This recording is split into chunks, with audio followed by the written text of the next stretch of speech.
now they just have to figure out how to get butts in the seat. And talking about that relationship between IndyCar and NASCAR, how cool is it to see going into next year? I talked with Steve Wilson quite a bit about that, and I think I may even go out there to Richmond next year for that race. But how cool is it to see IndyCar back at Richmond on that track as well, which is very, very similar, maybe a little bit different as far as size wise, but very similar in as far as the way that it's configured compared to Indianapolis. My biggest concern now that because the last time we were there, we were still running normally aspirated engines. Now that we're running the turbos again, I'm just scared that this track's going to be that the new car is just too fast for this type of oval. Too fast, yeah. And it's going to catch these two guys out. I mean, it's a 3/4 mile oval. We don't need guys running.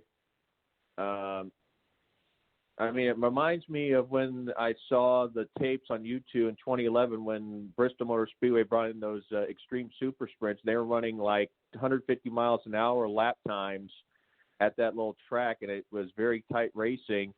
I can only imagine you have cars running 160, 170, 180 lap times here at Richmond, and that the reaction time is going to be tough. I mean, it'll be very interesting, especially with the way these guys drive aggressively on these ovals. It's a scary proposition. So hopefully I'm wrong on that, but it'll be interesting to see what happens at that event for sure. We're talking with Matthew Embury, our official IndyCar contributor from WSBT up in South Bend. Matthew, let's get into the IndyCar Talk List Laguna. And here we go. It's time to decide. We got Will Power, Alexander Rossi, Colton Herta. By the way, Colton Herta, number 4, Joseph Newgarden, Spencer Pigot.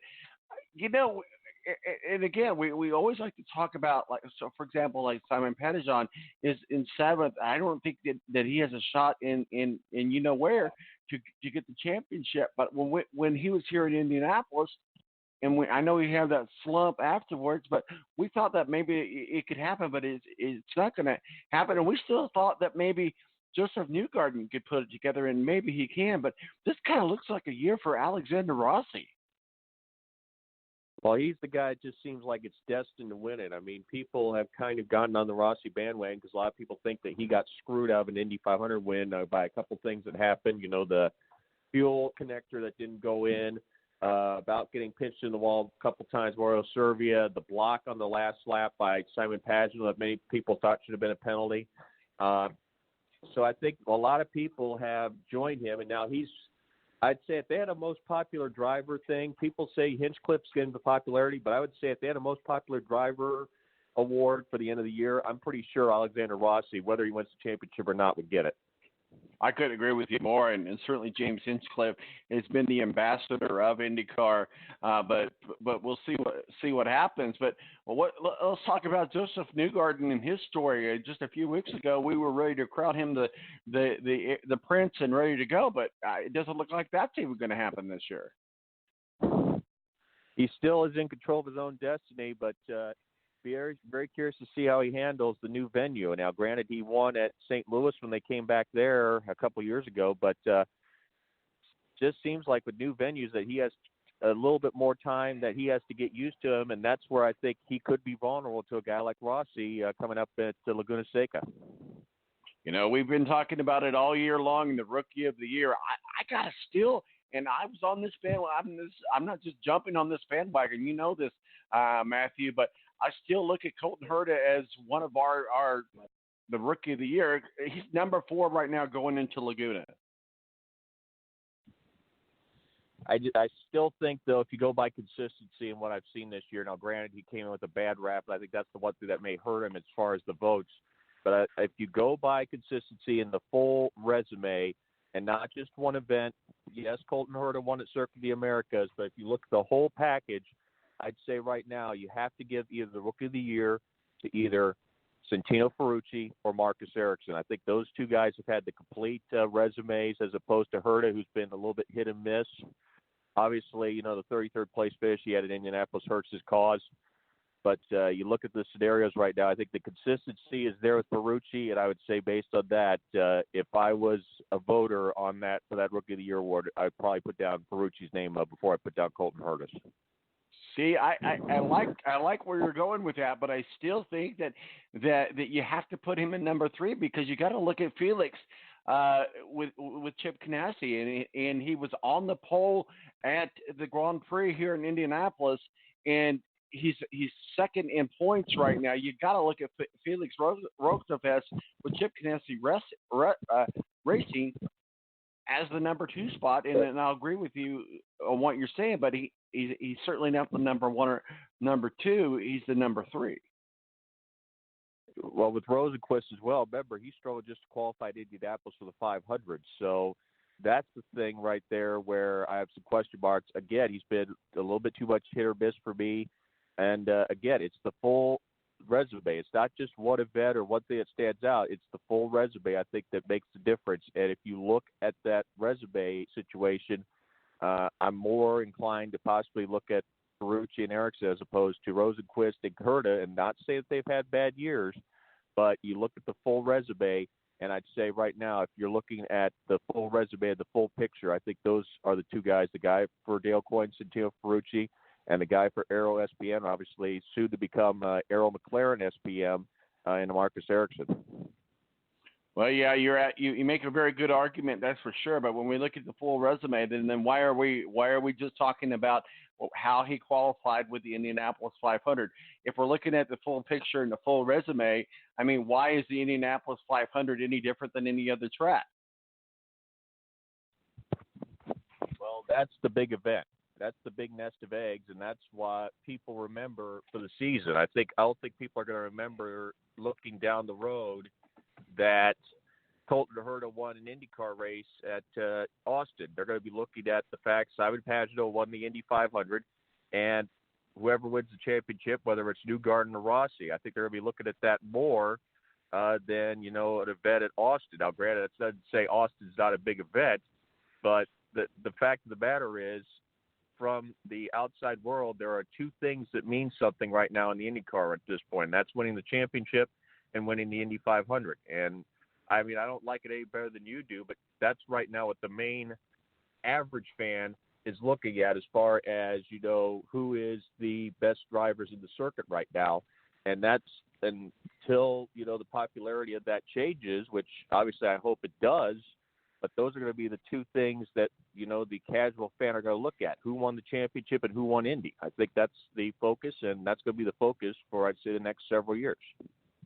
Well, we'll certainly see how it all pans out for Rookie of the Year. But how about our boy Connor Daly, who's been on audition all year long, and we have said that he's not been very consistent. He's been this, he's been that, and certainly a hometown boy from Noblesville, Indiana. I know Connor. He's a great guy. Certainly his dad has been around racing for a long, long time. Unfortunate story with what happened with him, but that's a different show for a different time.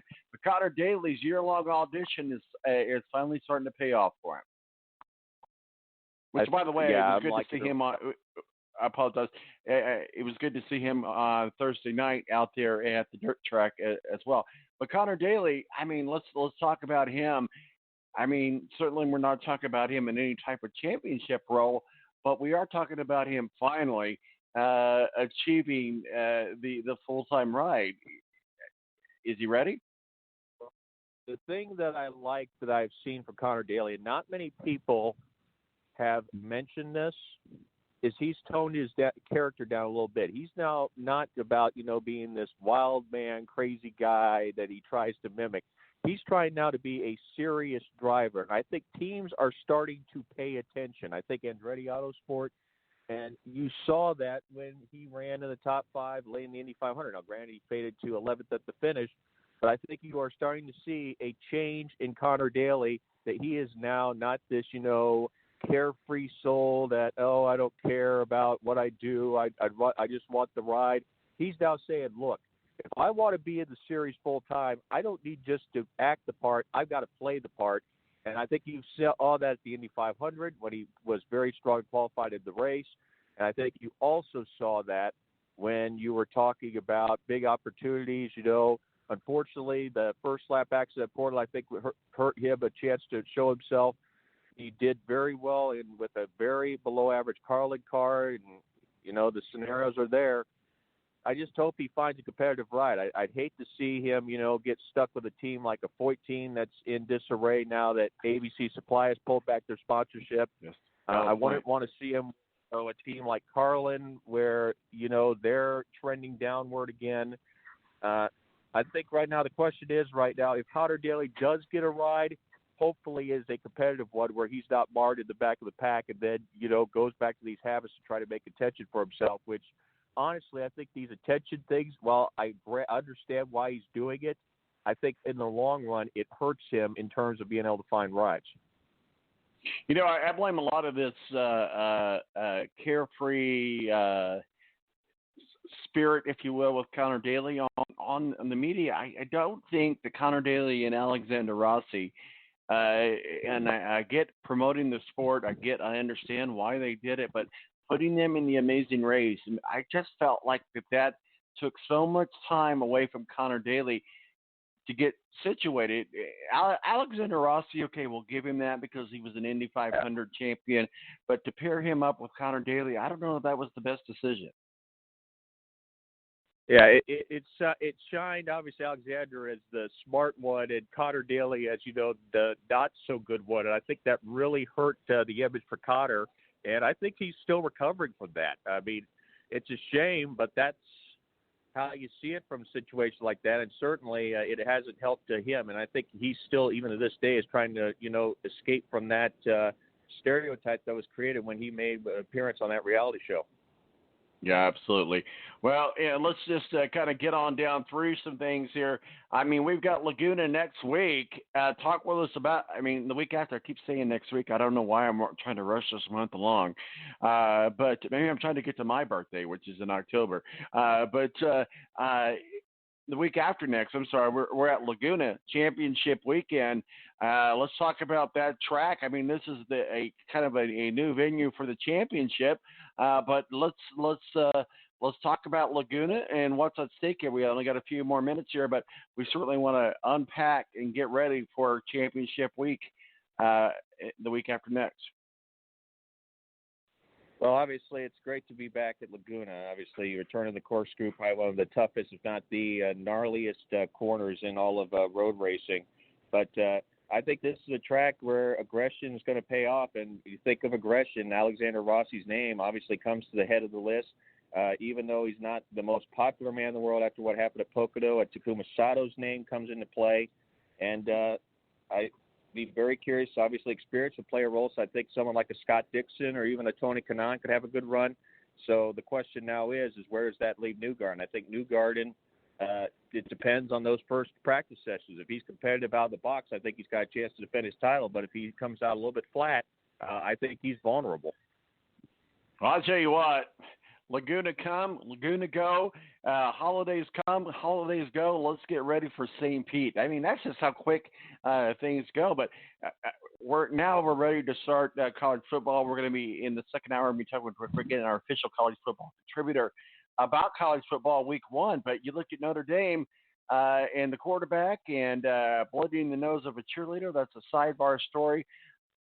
But it was Louisville. Come on, it was Louisville. I'm not downsizing Louisville, but it was Louisville. You guys still have to beat Georgia. And honestly, how I watched Notre Dame play last week, I don't know that they got it in the tank to beat Georgia. If they don't beat Georgia, Notre Dame's not going to a bowl game, not a major bowl game. Put it that way. Here's how I see it. If you attack Notre Dame for a poor performance against Louisville, you have to also attack Michigan for a poor performance against Middle Tennessee State. They only beat them by 18 points while Notre Dame beat Louisville by 19. So if you go by that scenario, you also have to question how good Michigan's going to be if you're going by a point spread. No, you're absolutely right, and that's one of the things we'll get into in hour number two. Real quickly, Matthew Embury, WSBT up in South Bend, our official IndyCar contributor. Give us your final words of wisdom and thoughts as we go into Brickyard this weekend. And the week after next is Laguna, and of course, we got college football this weekend. I think obviously JGR is the team to beat. I agree with Tony Donahue, he was a Simpson. I know you have him on later, but I believe he had Denny Hamlin as his winner. I think Kyle, though, is the better chance of the two if you look at those. And